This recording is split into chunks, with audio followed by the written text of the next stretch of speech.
सत्ता की शुरुआत आज राजनीति की लेकिन उस खबर से करते हैं जिसमें सत्ता पक्ष के रास्ते में कांटे हैं और विपक्ष उन कांटों के बीच फंसे फूलों से राजनीतिक खुशबू ले रहा है। दरअसल पिछले 7 दिन में बहुत कुछ बदल गया है। धर्मेंद्र प्रधान का इस्तीफा हो गया, देश को नया शिक्षा मंत्री मिल गया, सीजेपी का धरना खत्म हो गया, जश्न मनाया जा रहा है। छात्र जंतर मंतर खाली कर चुके हैं, सफाई भी हो चुकी है, लेकिन संसद में आज भी हंगामा जारी रहा। अब इस हंगामे के खत्म होने की तारीख भी आ गई है। कल यानी मंगलवार से संसद की कार्यवाही चल सकती है। इस पर सत्ता पक्ष और विपक्ष के बीच सहमति बन गई है। अब से कुछ देर पहले शाम 5 बजे इसकी जानकारी दी गई। हालांकि ये तय होने में आज पूरा दिन लग गया। ये इसलिए तय नहीं हो पा रहा था क्योंकि विपक्ष पहले धर्मेंद्र प्रधान के इस्तीफे और पेपर लीक पर चर्चा की मांग कर रहा था, लेकिन आज वो पहले छात्रों की पिटाई पर चर्चा चाहता था। इसी मुद्दे पर आज जैसे ही सदन की कार्यवाही शुरू हुई, विपक्ष ने चर्चा का मुद्दा बदल दिया। छात्रों की पिटाई के मुद्दे पर बहस की मांग करने लगा। फिर हंगामा हुआ और सदन की कार्यवाही एक बार फिर स्थगित करनी पड़ी।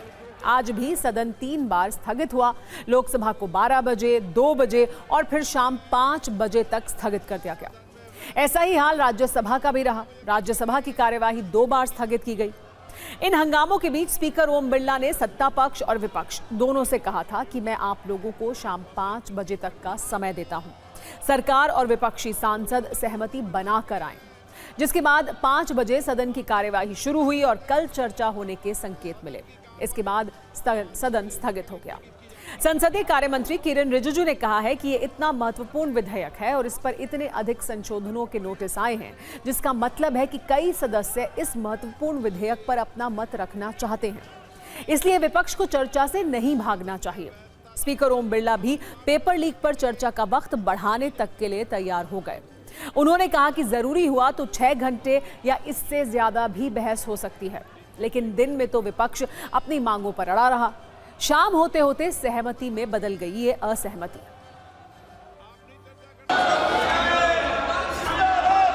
ये सदन की मर्यादाओं के आचरण के अनुरूप नहीं है, ये उचित नहीं है।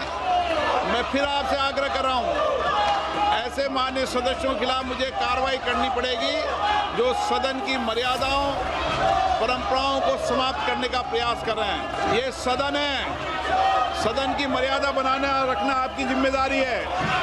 इसकी प्रतिष्ठा बनाए रखने की जिम्मेदारी आपकी है। आप संवाद करो, चर्चा करो, महत्वपूर्ण मुद्दों पर बात करो, लेकिन तख्तियां लेकर आना ये उचित नहीं है। I rise to move for leave to introduce the public examinations bracket prevention of unfair means amendment bill 2026 to amend the public examination prevention of unfair means bill 2024। जो सदस्य इसके पक्ष में हाँ गए, जो सदस्य विरोध में ना गए, मेरे विचार में निर्णय हाँ वालों के पक्ष में अनुमति प्रदान की जाती है। माननीय मंत्री जी अब विधेयक पूरा स्थापित करें। एक तरफ तो इतना अमेंडमेंट का नोटिस आए हैं, आपने आश्वासन भी दिया कि पर्याप्त समय देंगे, तो फिर यहाँ चर्चा को रोकने के लिए ये नारेबाजी क्यों कर रहे हैं, मुझे ये समझ में नहीं आ रहे हैं। ये तो युवाओं का पूरा इस पर नजर है और इतना important bill public examination prevention of unfair means जैसे बिल को चर्चा के लिए रोकना, ये बहुत गलत मैसेज भेज रहा है। मैं कांग्रेस पार्टी को फिर से रिक्वेस्ट करता हूँ, अपने साथियों को समझाइए और बिल पर हम चर्चा शुरू करें। This is a rarest subject. The rarest of the rarest should be consensus of the whole house. It is never happened in the history of India that the boys were beaten and they were dragged.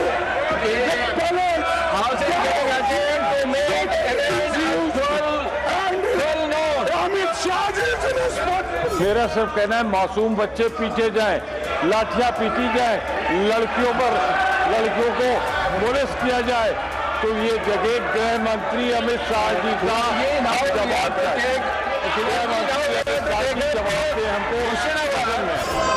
सब बोलने वाले वक्ता भी तैयार है। फिर भी जानबूझ करके कांग्रेस पार्टी और उसके कुछ साथी जानबूझ करके आज इतना महत्वपूर्ण बिल पे चर्चा होने नहीं दे रहे। मैं सभा की कार्यवाही कल मंगलवार पुनः 11 बजे तक के लिए स्थगित की जाती है। दरअसल आज के हंगामे की पटकथा कल ही लिख दी गई थी। कल ही नेता विपक्ष राहुल गांधी ने गृह मंत्री अमित शाह को एक चिट्ठी लिखी थी। इसमें राहुल गांधी ने 2 सवाल पूछे थे। पहला सवाल, प्रदर्शनकारियों पर पैलेट गन चलाने का आदेश किसने दिया? अगर आपने नहीं तो फिर किसने दिया? दूसरा सवाल, सामान्य कपड़ों में आए जिन लोगों ने लाठीचार्ज किया वो पुलिसकर्मी थे या वॉलंटियर्स? उनकी तैनाती किसने की? राहुल गांधी ने यह भी कहा कि छात्रों से बात करने की बजाय सिक्योरिटी फोर्स ने उन्हें पीटा, आंसू गैस के गोले छोड़े, सैकड़ों लोग गंभीर रूप से घायल हुए। दिल्ली में सुरक्षा बलों पर पैलेट गन चलाने के आरोप लगे तो बिहार के सीवान जिले में 25 जुलाई को बिहार बंद के दौरान छात्रों पर AK-47 राइफल का इस्तेमाल करने का भी आरोप लगा। एक पुलिसकर्मी का वीडियो भी वायरल हुआ, जिसके बाद बिहार सरकार ने इस पुलिसकर्मी को निलंबित कर दिया है। इस पूरे मामले को लेकर कार्रवाई के बाद अब बिहार से दिल्ली तक विपक्ष भड़का हुआ है। लोकसभा में नेता प्रतिपक्ष राहुल गांधी ने AK-47 राइफल के इस्तेमाल पर भी हमला किया। उन्होंने सोशल मीडिया पर लिखा कि बिहार में प्रदर्शन कर रहे छात्रों पर AK-47 से गोलियां चलाई गई हैं और सैकड़ों छात्रों को गिरफ्तार करके उन पर FIR की जा रही है। मोदी जी, कहां गया आपका वादा कि छात्रों पर कोई FIR नहीं की जाएगी और उन्हें रिहा कर दिया जाएगा? उल्टा उन पर घातक हमले और बर्बरता की जा रही है। राहुल गांधी के इन्हीं आरोपों पर विपक्ष बहस चाहता है, लेकिन सत्ता पक्ष चाहता है कि पहले पेपर लीक पर जो नया कानून बनना है उस पर चर्चा हो, और विपक्ष छात्रों की पिटाई पर बहस चाहता है।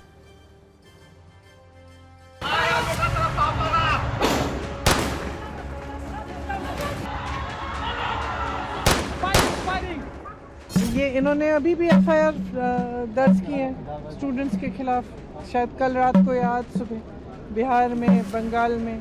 तो ये अपनी आदतों से बाज तो आए नहीं है। Pellet guns, AK-47 are these terrorist? What is wrong with this? मुकदमे नहीं लिखे जाएंगे, मुकदमे तो लिखे जा रहे हैं। बिहार में देखिए कितने बच्चों को जेल भेज दिया गया। बिहार में AK-47 और हाँ, AK-47 एक की जान चली गई सुनने में आ रहा है। कौन सी पुलिस देश में AK-47 से गोली चलाती है? कौन सी पुलिस छात्र आंदोलन पे AK-47 से गोली चलाती है? और इस प्रकार के विषय को सामने में रखकर, इस प्रकार के दुष्प्रचार के माध्यम से राहुल गांधी और कांग्रेस पार्टी पूरे देश में अफरा तफरी का माहौल, अराजकता का माहौल, एनार्की का माहौल क्रिएट करना चाहते हैं। बिहार में AK-47 क्यों चलाया जा रहा है? और जब AK-47 जब चलाया गया तो वो वीडियो देखिए, सीधे एंगल जो है AK-47 का अपराधियों पर नहीं चल रहा, नौजवान छात्रों के सीने पर चल रहा। तो भाजपा के लोगों का जो वचन था, उन वचन पे ये लोग कायम नहीं हुए। नरेंद्र मोदी अपने जुबान के पक्के नहीं हैं, ये बात साबित हो गया है। DM के घर पर पत्थरबाजी हो, कहीं नहीं ऐसा हुआ था। तो जब इस प्रकार की बातें आएगी, कानून अपना हाथ में लोग लेगा, तो जो कानून का रखवाला है उसको कुछ न कुछ तो कार्रवाई करनी पड़ेगी। राहुल गांधी जी ने जब ट्वीट किया कि AK-47 का इस्तेमाल हुआ है, तो आपके यहाँ भारतीय जनता पार्टी के नेता बड़े बिलबिला रहे थे, लेकिन अभी ये साबित हो चुका है कि नौजवानों पर AK-47 का इस्तेमाल बिहार में हुआ है। आप जैसे बता रहे हैं कि बिहार में AK-47 का प्रयोग है, तो ये बहुत ही निंदनीय घटना है और एक लोकतंत्र में रहते हुए भी कहीं ना कहीं लोगों की जो स्वतंत्रता है, जो फ्रीडम है और जो स्पिरिट है, उसको मारा जा रहा है भारतीय जनता पार्टी की सरकार में। इससे पहले केंद्रीय मंत्री जितेंद्र सिंह ने सदन में पेपर लीक से जुड़ा लोक परीक्षा संशोधन बिल पेश किया था।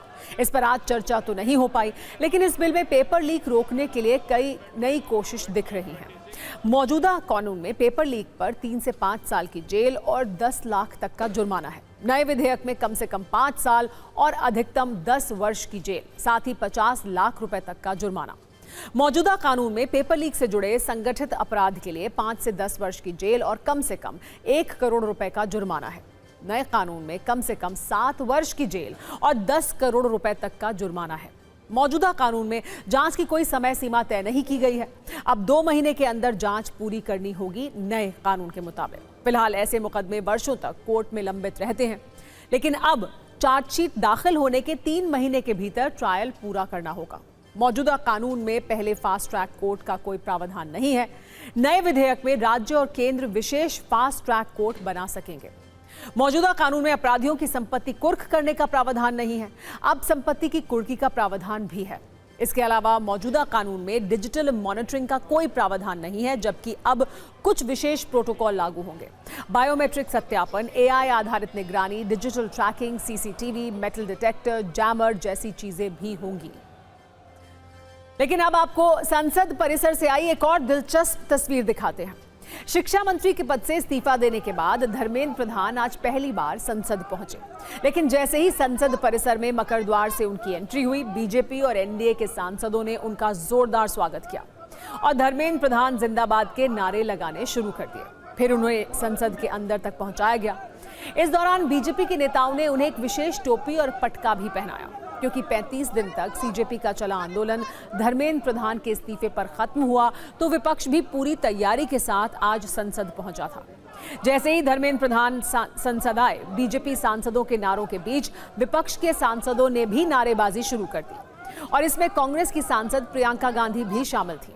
इस दौरान सांसद धर्मेंद्र प्रधान और कांग्रेस के जयराम रमेश की मुलाकात भी हुई, जिसमें जयराम रमेश ने कहा कि इट हैपन्स, यानी ये होता रहता है। इस पर धर्मेंद्र प्रधान ने कहा कि नथिंग हैपेंड, यानी कुछ नहीं हुआ। उन्होंने ये भी कहा कि वो स्ट्रीट फाइटर हैं, एसी कमरों में बैठने वाले एक्टिविस्ट नहीं।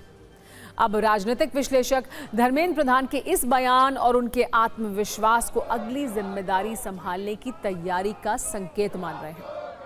संभावना है कि उन्हें पार्टी संगठन में बड़ी जिम्मेदारी या आने वाले 5 राज्यों के विधानसभा चुनावों में अहम भूमिका मिल सकती है। फिलहाल हम आपको संसद परिसर में नारे वर्सेस नारे वाली वो पूरी तस्वीर भी आइए दिखा ही देते हैं।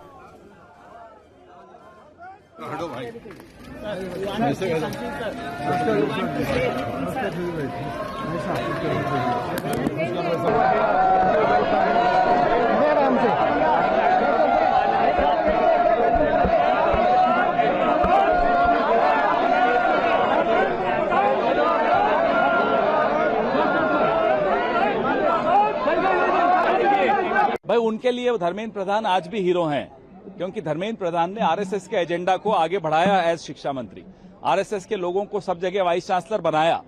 तो धर्मेंद्र प्रधान तो आरएसएस का हीरो है ही, लेकिन देश में वो क्या है वो आपने देख लिया पूरे देश की सड़कों पर। न केवल धर्मेंद्र प्रधान, देश की सड़कों पर प्रधानमंत्री की क्या छवि है वो भी आपको रोज दिख रही है। छात्रों पर लाठीचार्ज के मुद्दे को लेकर सिर्फ विपक्ष ने हंगामा नहीं किया, बल्कि आज इस विषय पर सुप्रीम कोर्ट में भी सुनवाई हुई, जिसमें कोर्ट ने कई बड़ी बातें कही हैं। सुप्रीम कोर्ट ने 20 जुलाई को जंतर मंतर पर पुलिस लाठीचार्ज से जुड़ी याचिकाओं पर सुनवाई करते हुए क्या टिप्पणी की है वो जानिए। 7 पॉइंट क्या कहे हैं समझिए। कोर्ट ने कहा, सिर्फ प्रदर्शन का या फिर आंदोलन करने पर पुलिस की ज्यादती या लाठीचार्ज करना सही नहीं है। अदालत के अनुसार शांतिपूर्ण प्रदर्शन हर नागरिक का संवैधानिक अधिकार है, जिसे किसी भी स्थिति में नहीं छीना जा सकता। हालांकि कोर्ट ने प्रदर्शन के दौरान पुलिस कर्मियों पर हमले होना भी उतना ही चिंताजनक बताया। कोर्ट ने कहा, जिस तरह आंदोलन का मतलब लाठीचार्ज नहीं है, ठीक उसी तरह आंदोलन का मतलब हिंसा भी नहीं है। सुप्रीम कोर्ट के अनुसार पुलिस और प्रदर्शनकारियों दोनों की ओर से ज्यादतियों की निष्पक्ष जांच होनी चाहिए। साथ ही ये भी कहा कि अगर कुछ असामाजिक तत्व हैं तो उनसे कानून के तहत निपटा जा सकता है। सुप्रीम कोर्ट ने यह भी टिप्पणी की है कि लोकतांत्रिक प्रक्रिया के लिए आवश्यक है लोग खुद अनुशासन का पालन करें। कोर्ट के अनुसार देश में शांतिपूर्ण प्रदर्शन के लिए प्रोटोकॉल और जगह तय होनी चाहिए, जिससे लोग शांति से अपनी बात रख सकें।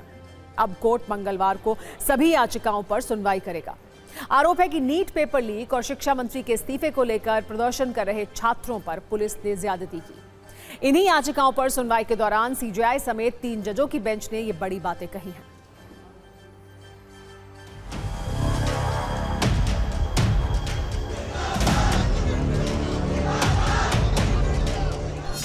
कोर्ट ने ऑब्जर्व किया कि हमारी पिटीशन में जो सुझाव दिए गए हैं, जो उसको जो है फॉलो करते हुए जो डेवलपमेंट आए उसके तहत जो है नए स्टेटस रिपोर्ट को फाइल किया जाए। इस मैटर में हमने कई सारे डिमांड किए थे, जिसमें हमारा ये था कि एक सिक्योर डिजिटल लॉकिंग हो, दूसरी बड़ी बात है कंप्यूटर बेस्ड एग्जाम हो। तीसरा हमने बोला था कि इसमें एक प्रेयर ये किया था कि कोर्ट मॉनिटर्ड जो है एक हाई लेवल कमेटी बनाई जाए जो रिटायर्ड जजेस द्वारा जो है, इन सब तरीके के कई सारे प्रेयर हमने जो हो गए हैं। हम धन्यवाद देते हैं माननीय सर्वोच्च न्यायालय का कि उन्होंने भी इस बात को रखा आगे। जिस तरह से पैलेट गन्स चलाई गई, जिस तरह से लाठियां महिलाओं के साथ, छोटी छोटी बच्चियों के साथ जिस तरह से दुर्व्यवहार हुआ, वो सादी वर्दी में लोग थे, कौन थे? कि माननीय सर्वोच्च न्यायालय को एक दिशा देनी चाहिए ताकि भविष्य में किसी भी इस प्रकार के शांतिपूर्ण आंदोलन पर हिंसा अख्तियार करने का, AK-47 चला देना, इस तरह की चीजों के लिए कोई जगह ना हो, पैलेट गन्स के लिए कोई जगह ना हो। आज सुप्रीम कोर्ट में नीट यूजी पेपर लीक मामले पर भी सुनवाई हुई। इस दौरान केंद्र सरकार ने सुप्रीम कोर्ट को कमेटी बनाने की जानकारी दी। एसजी तुषार मेहता ने कोर्ट को बताया कि इंफोसिस के सह संस्थापक नंदन नीलेकणी की अध्यक्षता में ये हाई लेवल कमेटी बनाई गई है, जिसमें नीलेकणी के अलावा पूर्व इसरो अध्यक्ष एस सोमनाथ और पूर्व इंटेलिजेंस ब्यूरो निदेशक तपन डेका भी शामिल हैं।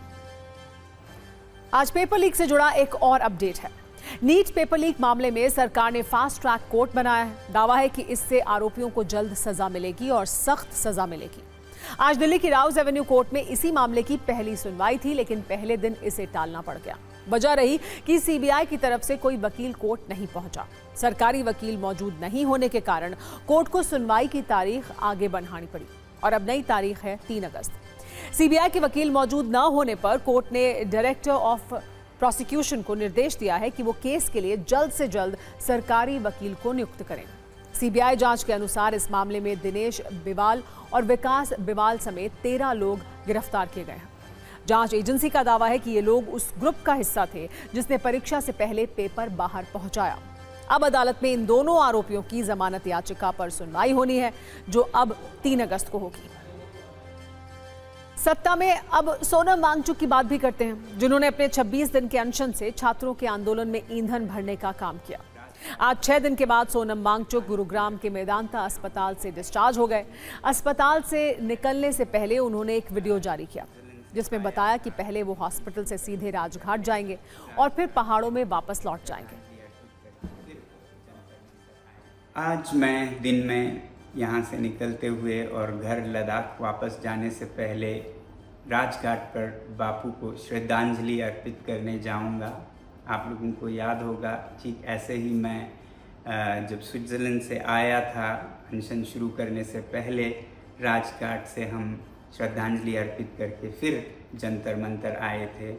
आज हम वही दोबारा करेंगे और उसके बाद अपने घर लद्दाख रवाना होंगे।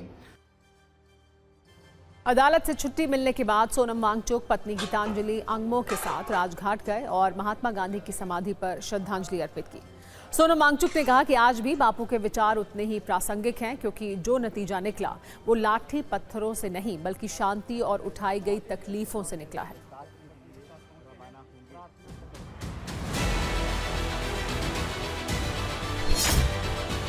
छब्बीस दिन के अनशन और इस आंदोलन के खात्मे पर, अंत पर मैं सबसे पहले बापू को याद करने, महात्मा गांधी को याद करने, उन्हें कृतज्ञता व्यक्त करने, धन्यवाद देने राजघाट आना चाहता था और देश को बताना चाहता था कि उनका बताया जो रास्ता है वो आज भी उतना ही प्रासंगिक है, उतना ही उपयुक्त है जितना कि 100 साल पहले था।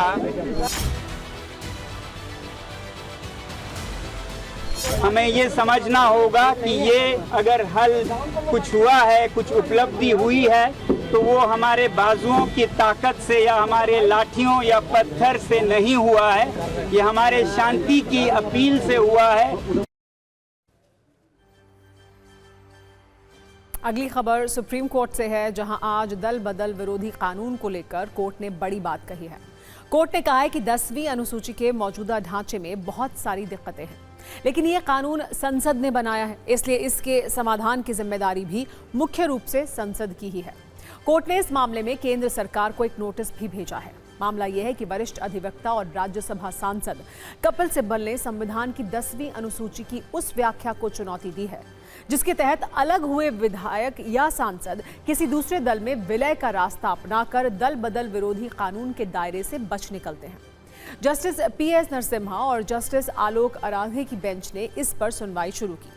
10वीं अनुसूची का उद्देश्य विधायकों और सांसदों के आचरण को नियंत्रित करना और राजनीतिक स्थिरता बनाए रखना है।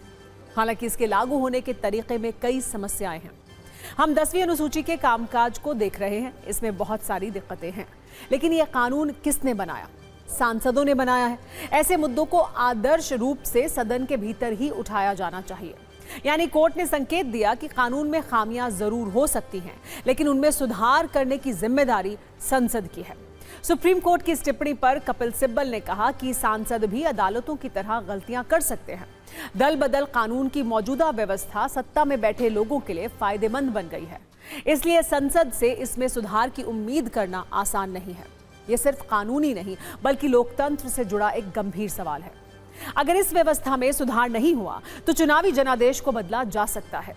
कपिल सिब्बल ने यह भी कहा कि अल्पमत की सरकार बहुमत में बदल सकती है, बहुमत वाली सरकार अल्पमत में आ सकती है। मतदाताओं का जनादेश दल बदल के जरिए पूरी तरह बदल सकता है। कपिल सिब्बल की दलीलें सुनने के बाद सुप्रीम कोर्ट ने कहा कि इस मामले में कई महत्वपूर्ण संवैधानिक प्रश्न उठते हैं, इसलिए अदालत ने केंद्र सरकार को नोटिस जारी कर जवाब मांगा है। अब केंद्र सरकार को यह बताना होगा कि दल बदल विरोधी कानून की मौजूदा व्याख्या और विशेष रूप से विलय से जुड़े प्रावधानों पर उसका क्या रुख है। दल बदल विरोधी कानून 1985 में राजनीतिक खरीद फरोख्त और सरकारों को अस्थिर होने से बचाने के लिए बनाया गया था, लेकिन पिछले कुछ वर्षों में महाराष्ट्र, गोवा, मणिपुर, कर्नाटक में हुए राजनीतिक घटनाक्रमों के बाद कई दल ये सवाल उठा रहे हैं कि क्या सांसदों का टूटकर दूसरे दल में इस तरह से विलय करना दल बदल कानून की मूल भावना को कमजोर नहीं कर रहा है। सत्ता में आगे बढ़ते हैं, बात करते हैं पाकिस्तान के अवैध कब्जे वाले कश्मीर की, जहां एक तरफ आवाम शहबाज सरकार और आसिम मुनीर की सेना के खिलाफ सड़कों पर है। POK के लोगों ने यह तय कर लिया है कि वो अब अत्याचार नहीं सहेंगे, इसलिए पाकिस्तान से आज़ादी की मांग हो रही है। दूसरी तरफ आसिम मुनीर और शहबाज शरीफ मिलकर वहां लोकतंत्र वाला ड्रामा कर रहे हैं। ये दिखाने की कोशिश हो रही है कि POK में भी लोकतंत्र है। इसके लिए आज POK में मतदान हो रहा है, लेकिन वहां की आवाम ने ही मुनीर के इस चुनावी तमाशे की हवा निकाल दी है। पाकिस्तान की सेना की पूरी तैयारी और ताकत के बाद भी लोग वोट डालने नहीं पहुंचे। लोगों ने सड़क पर रहकर अपनी आवाज बुलंद करने का विकल्प चुना। यकीन मानिए, पोलिंग बूथ पर कोई वोट डालने पहुंचा ही नहीं। पोलिंग बूथ पर मतदाताओं का इंतजार होता रहा तो दूसरी तरफ आम लोग मुनीर के खिलाफ नारेबाजी करते रहे। दरअसल POK में 3 चरणों में मतदान हो रहा है। आज पहले चरण में मीरपुर डिवीजन में मतदान हुआ। वहां प्रदर्शन का नेतृत्व करने वाली जॉइंट आवामी एक्शन कमेटी ने लोगों से इलेक्शन बॉयकॉट की अपील की, जिसका असर भी हुआ। कई ऐसे वीडियो वायरल हैं जिनमें वोटिंग सेंटर पर सिर्फ कर्मचारी नजर आ रहे हैं। इमरान खान की पार्टी PTI ने भी इन चुनावों का बहिष्कार किया है। PTI और स्थानीय लोगों का कहना है कि ये चुनाव नहीं, फर्जीवाड़ा है। यही वजह है कि सार्वजनिक छुट्टी घोषित किए जाने के बाद भी पोलिंग बूथ पूरी तरह से खाली दिखे। ज्यादातर पोलिंग बूथ ऐसे रहे जहां एक भी वोट नहीं डाला गया। इस दौरान सुरक्षा बलों और प्रदर्शनकारियों में झड़प भी हुई। कुल मिलाकर POK में पाकिस्तान का चुनाव वाला ड्रामा फिर फेल हो गया। हालांकि पाकिस्तानी सरकार और सेना को इस बात का अंदाजा पहले से था, क्योंकि POK में पिछले 2 महीनों से लगातार विरोध प्रदर्शन, हिंसा और गिरफ्तारियां जारी हैं। ये पूरा विवाद आरक्षित सीटों को लेकर है, जिसका गणित आज आपको आसान भाषा में आइए समझाते हैं। दरअसल POK में कुल 45 निर्वाचित सीटें हैं, जिनमें 12 सीटें शरणार्थियों के लिए आरक्षित हैं, यानी उन लोगों के लिए आरक्षित हैं जो POK छोड़कर देश के दूसरे हिस्सों में बस गए हैं। इन 12 सीटों पर दूसरे शहरों में रहने वाले लोग भी मतदान करते हैं। इन सीटों पर ज्यादातर नेता पंजाब और सिंध प्रांत से चुनकर आते हैं। आरक्षित सीटों को इसी व्यवस्था से स्थानीय लोग नाराज हैं। जॉइंट एक्शन कमेटी का कहना यह है कि जो लोग पाकिस्तान के दूसरे शहरों में रहते हैं, उन्हें POK की सरकार बनाने का अधिकार नहीं होना चाहिए। इसलिए लंबे वक्त से इन 12 सीटों को खत्म करने की मांग हो रही है, लेकिन सरकार और सेना ये बात मानने को तैयार नहीं है। क्योंकि इन्हीं 12 सीटों पर सेना अपनी मनमर्जी से उम्मीदवार खड़े करती है और फिर उनकी मदद से पीओके में अपनी कठपुतली सरकार बनाती है। इस व्यवस्था के खिलाफ पीओके के लोग आवाज उठा रहे हैं, जिसे दबाने के लिए सेना ने गोलियां चलाई, जिसमें 40 लोगों की मौत हो चुकी है।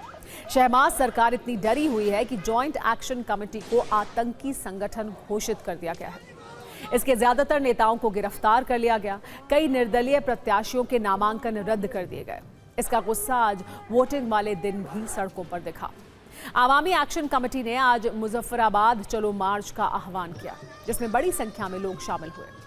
ये हाल तब है जब नवाज शरीफ और बिलावल भुट्टो की पार्टी ने खूब चुनाव प्रचार किया। पाकिस्तान के पूर्व प्रधानमंत्री नवाज शरीफ ने यहां तक कह दिया कि वो पीओके का प्रधानमंत्री बनने को तैयार हैं। अगर उनकी पार्टी को बहुमत मिला तो वो ऐसा कर सकते हैं। लेकिन नवाज शरीफ और शहबाज शरीफ दोनों को पीओके से आई तस्वीरें देखनी चाहिए, जहां सारे पोलिंग बूथ खाली हैं। यानी जब पूरी आवाम बगावत पर हो तो चुनाव कैसा और जीत कैसी। मुनीर सेना के जुल्म से पाकिस्तान के अवैध कब्जे वाले कश्मीर के लोग बेहद परेशान हैं। अब इन लोगों ने यूनाइटेड नेशंस और इस्लामिक देशों के संगठन OIC से मदद मांगी है। जॉइंट आवामी एक्शन कमेटी ने UN मानवाधिकार परिषद और OIC को एक लेटर लिखा है, जिसमें कहा गया है कि पाकिस्तानी सेना चुनाव का ड्रामा थोप रही है। अब हम सेना की कठपुतली सरकार को किसी भी कीमत पर स्वीकार नहीं करेंगे। पीओके की आवाज दबाने के लिए प्रदर्शनकारियों पर सेना और रेंजर्स अत्याचार कर रहे हैं। लेटर में JAC से बैन हटाने और गिरफ्तार नेताओं को रिहा करने की मांग की गई है। कहा गया है कि इस्लामिक देश सिर्फ पाकिस्तान की बात ना सुने, वो पीओके के नागरिकों का हाल भी देखें। UN से भी एक प्रतिनिधिमंडल भेजकर जमीनी हकीकत समझने की अपील की गई है। अंतर्राष्ट्रीय संगठनों से संसाधनों पर पीओके के लोगों का हक सुनिश्चित करने की अपील की गई है। सत्ता में आगे बढ़ते हैं और बात करते हैं अमेरिका ईरान युद्ध की, जहां अब शांति और समझौते की बात बहुत पीछे छूट चुकी है, क्योंकि ना तो ईरान झुकने को तैयार है और ना ही अमेरिका पीछे हटने को। दोनों तरफ से धमकियां दी जा रही हैं। एक तरफ वॉशिंगटन से गरज रहे हैं अमेरिका के राष्ट्रपति डोनाल्ड ट्रंप, तो दूसरी तरफ तेहरान से ललकार रहे हैं ईरान के नए सुप्रीम लीडर मुश्तबा खामेनेई। पिछले 24 घंटों में ट्रंप और मुश्तबा खामेनेई ने एक दूसरे को सीधी धमकी दी है। एक तरफ ट्रंप सोशल मीडिया पर AI तस्वीर शेयर कर रहे हैं, खुद को दुनिया का रखवाला बता रहे हैं, ईरान को बर्बाद करने और उसके आइलैंड्स पर कब्जे की बात कह रहे हैं।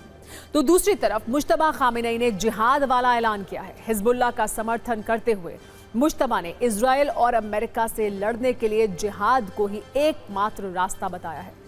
पहले बात करते हैं मुश्तबा खामेनेई की, जिन्होंने बदला लेने की जिहाद वाली कसम खाई है।